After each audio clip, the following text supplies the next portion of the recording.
In my humble opinion, Brady Breeze, Bucs Saints. Drew is 5-2 versus Tom all time. New Orleans, a 3-point favorite. Max Kellerman. I love hearing you talk about Tom Brady, so I'd like to come to you first. Do you believe that he will pull off this upset in New Orleans? I don't, and I do think it would be an upset, not just according to the odds makers. I expect the Saints to win. The Bucs are peaking at the right time. There's no question. They look like they're firing on all cylinders. But let's keep in mind, and I know it's hard to imagine. People think, well, can you imagine Tom Brady being beaten 3 times by a team in his own division who he knows he has to beat? Boy, that's hard to imagine. But in fact, what history bears out is if one team beats another twice in the regular season, they're going to do it again in the playoffs. Because the fact is, as hard as it is to imagine that you're going to lose 3 times, the fact that they lost twice to that team indicates they're not quite as good, or at least the matchup isn't good for them. First of all, Saints had a better record. Saints were the better team. And that was dealing with a catastrophic injury to Drew Brees. That was dealing with Michael Thomas not often available. Emmanuel Sanders not available at times. But now Drew Brees comes in with his full complement of weapons. And what was the issue in terms of the styles matchup for Brady and the Bucs with the Saints? It's that they have a front four that can get pressure on the quarterback. And Tom Brady, no quarterback likes pressure, but especially not Tom Brady. When you don't have to blitz, when you can just bring 4. And they can do it. The Saints can do it. They can get pressure on Tom Brady with their front four. That's bad for Brady. And yes, Drew Brees has been less than great in the playoffs recently. But a lot of that seems to be that the attrition got to him. He's not a big, strong guy like Brady or these quarterbacks. He's a smaller guy. Like you can imagine the accumulation of punishment catching up. But maybe that was a silver lining in the injury. He didn't have to play football all those weeks. I expect to see a better rested, fresher Drew Brees now in these playoffs than we have in seasons past. And Stephen A., I expect Brees with his full complement of weapons and that defense that is twice so far pressured Tom Brady to do it again and win the game. Max Kellerman, I don't disagree with anything that you're saying from a football standpoint. I have no argument to make other than this. I just have a feeling. You go down 24-7 before losing 34-23 in New Orleans in the season opener. We all know that, and New Orleans ran away with that game.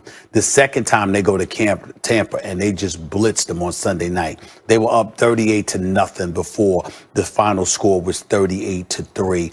Tom Brady didn't have a good game in either scenario.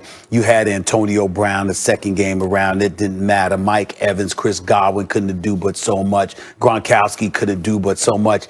I just find it very, very hard to stomach, to believe, as much as I love my man Drew Brees, I find it very hard to believe that after getting blitzed on 2 occasions against this same team, that you go there and for a third time you get ramrodded too. This is Tom Brady that we're talking about here. I just find it unfathomable that there are no adjustments, that there's nothing learned from those annihilations that took place by the hands of the New Orleans Saints. I just find it almost impossible to believe that as good as the Saints are, as better as they have been, and even though anybody and their mother would be justified in picking the Saints for this game, I just find this to be one of those games, Mac, that's set up for Brady and the crew to find a way to escape. I certainly expect the game to be close no matter what. I really, really do. I do not expect a blowout this time around. But it would not surprise me at all because of the manner in which the Saints have so manhandled the Bucs in the 2 occasions that a third time is not a charm, that somehow, some way, that 43-year-old Mr. Geriatric himself summons up something, and Antonio Brown joins the fray. And he's become more of a priority for Tom Brady as the season has progressed, which you pointed out over. At home worse than they beat him on the road, right? So far, and they beat him twice. I want to answer 2 of the points you brought up. I think they're good ones. First, I think Antonio Brown's a very good point. Antonio Brown, if he's had enough time now to be Antonio Brown again, I think people are all sleeping on what that means. Antonio Brown is way better than Evans or Godwin if he's Antonio Brown. And those are excellent players, right? Right, they're excellent players, and they're not close to Antonio Brown if Brown is healthy. Antonio Brown is arguably one of the 5 best receivers who ever lived, and he's in his prime right now. Physically, he should be. So if he's truly healthy and you see him trending in that direction and rather integrated into the team and is back to being Antonio Brown, that is a huge weapon, Stephen A. And that's why I think the game can be close. I expect him to be featured. That's number one. Number two, motivation. You talk about Tom Brady, just hard to believe him losing. Okay, think about the motivation for each guy. Brady's motivation is just to win as always. He's going to be back next year. His arm still looks like it has some juice. And his team looks poised to make another run. Did you hear that, Molly? Yeah, it does. Did you hear that, Molly? Yeah, his arm has some juice, Stephen A.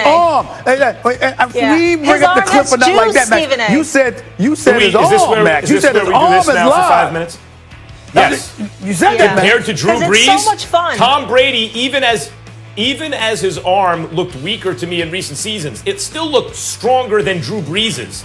I'm not talking about accuracy. I mean, strength of arm. I don't think anyone would argue that, and I never did. But my point is this. He knows he's coming back. What's the motivation now? Well, people might say something like, I might say, Tom Brady lost a playoff game in his division, right? Suddenly, when you have to go up against another great quarterback, because Drew Brees is a great quarterback in the division, not like the AFC East for 20 years, no great quarterbacks ever. So occasionally a decent one, but it was the most atrocious 20-year period in the history of any division in the NFL for quarterback play. And so under those circumstances, Brady always won the division. You win one home game, you go to the championship game. Now all of a sudden you have another great quarterback in your division. What happens? You lose 3 times, you go home. Yeah, that's some stuff people say. What about Drew Brees, Stephen A? Drew Brees is sitting there. We don't know Drew Brees is going to be back. Let's say Drew Brees ain't going to be back. This is it. This is his last shot on maybe his best team since he won the Super Bowl. Up against Tom Brady, Brees has more motivation. I'm not questioning that. I'm just saying the rest of the team, when you stomped on somebody 2 times in a row, you know what? They're intending on being back. They're not retiring. The motivation that you're speaking to about Drew Brees, while very, very on point, is it doesn't speak for everybody else. That's number one. And number two, to get back to Drew Brees, no, Max, you never said that Tom Brady's arm was weaker than Drew Brees or anything like that. It's just that when you talked about a cliff, you always talked about Tom Brady. When you talked about an absence of velocity and arm strength, that's what you talked about with Tom Brady. You didn't bring those things up with Drew Brees. That just flew under your radar. You never mentioned it. Molly's a witness to this. You never mentioned Drew Brees. You never talked about him and what he was lacking. What I mentioned was that Drew Brees still had his accuracy.